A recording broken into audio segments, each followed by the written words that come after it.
Assalamualaikum teman-temanku. Yuk kita dengarkan cerita dari Ustadzah. Judulnya adalah Cangkul dan Cacing, ditulis oleh Yuliati Siantajani. Tiktok, tiktok, tiktok, kring. Tiktok, tiktok, tiktok, kring. Tiktok, tiktok, tiktok, kring. Bunyi jarum jam beker berdenting membangunkan Ujang. Ujang tetap bangun pagi walaupun ini hari libur. Ayah dan bunda telah menunggu di ruang makan. Ujang dan Ijang menyusul untuk sarapan bersama. Bunda memasak makanan kesukaan mereka, docang, lontong bercampur kelapa, kerupuk dan daun singkong. Wah, lezat sekali makanan khas dari kota Cirebon ini. Hari ini Ujang sudah menanti-nanti untuk bermain di kebun di belakang rumah. Setelah mandi dan membantu membersihkan rumah, Ujang dan adiknya berlari-lari kecil lewat pintu belakang menuju ke kebun. Ayah ikut menyusul sambil menjinjing keranjang. Ujang menemukan sebuah cangkul besar dan sebuah cangkul kecil di pojok kebun kecil mereka. Cangkul besar sering dipakai ayah untuk menggemburkan tanah yang ditanami beberapa tanaman. Ada tanaman tomat, cabai, terong, dan kacang panjang. Cangkul kecil adalah cangkul pemberian Om Tatang yang kemarin datang ke rumah. Om Tatang menemukan cangkul kecil ini ketika pergi ke sebuah desa wisata. Ia mengetahui bahwa Ujang senang berkebun membantu ayah.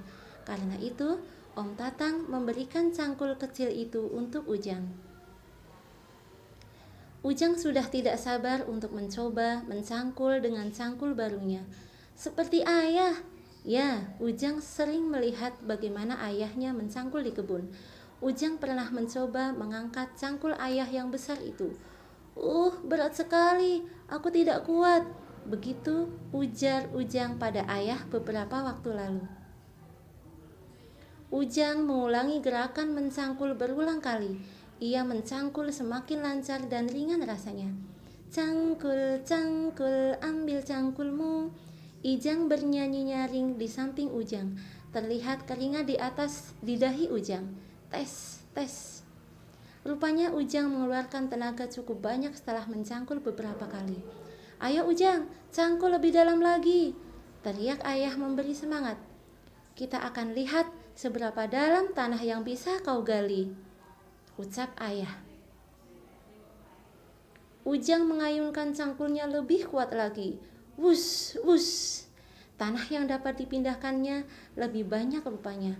Tanah itu menumpuk di sekitar lubang yang ia buat seperti gunung. Lubang yang dibuatnya juga terlihat bertambah dalam seperti sumur. Ujang bertanya kepada ayah, bagaimana caranya Ujang tahu kedalaman lubang ini ya? Ayah memberikan sebuah penggaris kayu kepada Ujang. Ujang mengamati tanda-tanda garis kecil bertuliskan angka-angka pada penggaris itu. Sekarang, mari kita ukur lubang yang kamu gali ini. Bisakah kamu menunjukkan cara mengukurnya? Tanya ayah. Dengan sigap Ujang mengambil penggaris itu. Ujang lalu memasukkan penggaris itu ke dalam lubang tanah yang digalinya. Lihat ayah, setinggi ini lubang yang bisa aku gali. Ayah mengeluarkan spidol merah pada kantongnya. Cret! Ujang mencoret penggaris di angka 8 dengan spidol. Tiba-tiba Ujang berteriak, Ayah, ayah, ada sesuatu yang muncul dari lubang ini. Benda kecil berwarna merah terang, bergerak-gerak. Itu apa ya? Ujang dan Ijang bertanya bersamaan. Ayah menjawab dengan riang. Sepertinya itu binatang cacing. Mungkin di situ ada rumah cacingnya. Mari kita gali lebih dalam lagi. Kita bisa menggunakan benda lain yang tidak membuat cacing itu terluka. Ujang dan Ijang menundukkan kepalanya melongok ke dalam lubang itu. Matanya membelalakan melihat ke dalam lubang cacing itu semakin menggeliat dan mencoba untuk dapat naik ke atas. Ujang menjulurkan jari-jarinya mencoba menolong cacing itu agar bisa keluar dari lubang. Ujang menggumam lirih, sabar ya cacing, aku akan membantumu keluar dari rumahmu. Kita berjalan-jalan ya, kamu bisa berkeliling-keliling ke kebun ini. menjulur, menjulur, menjulur. Akhirnya tubuh cacing seutuhnya berada di permukaan tanah. Ujang dan Ijang melihat dengan heran bentuk cacing yang panjang, gilik, bening, berjalan meliuk-liuk. Mereka mengamati cara bergerak cacing itu, menggeliat, maju ke depan, lucu sekali jalannya. Ujang bertanya kepada ayah, "Ayah, cacing itu tidak terlihat kakinya, mengapa dia bisa berjalan?" Ayah menjelaskan, "Ya, cacing tidak memiliki kaki, ia bergerak dengan perutnya.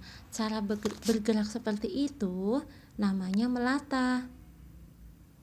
Ujang mencoba untuk menyentuh cacing itu. "Hi, geli rasanya, lunak dan licin." Ujang terkekeh kegelian. Ayah tersenyum. Hari semakin siang, sinar matahari mulai terasa panas. Keringat Ujang menetes semakin deras di wajahnya. Juga Ijang terlihat memerah, wajahnya tersengat panas matahari. Si cacing semakin menggeliat ke sana kemari, seolah-olah menari-nari, kegirangan menikmati udara panas di siang hari. Kemudian, mereka mencari tempat untuk berteduh di bawah pohon yang rindang. Udara terasa segar. Mereka menggelar tikar dan istirahat di sana. Rasa haus mulai terasa di tenggorokan mereka. Untunglah Bunda segera datang membawakan es kelapa muda penghilang dahaga. Sungguh bersyukur hari ini dapat merasakan liburan bahagia bersama keluarga. Alhamdulillah, ceritanya sudah selesai. Cangkul dan cacing.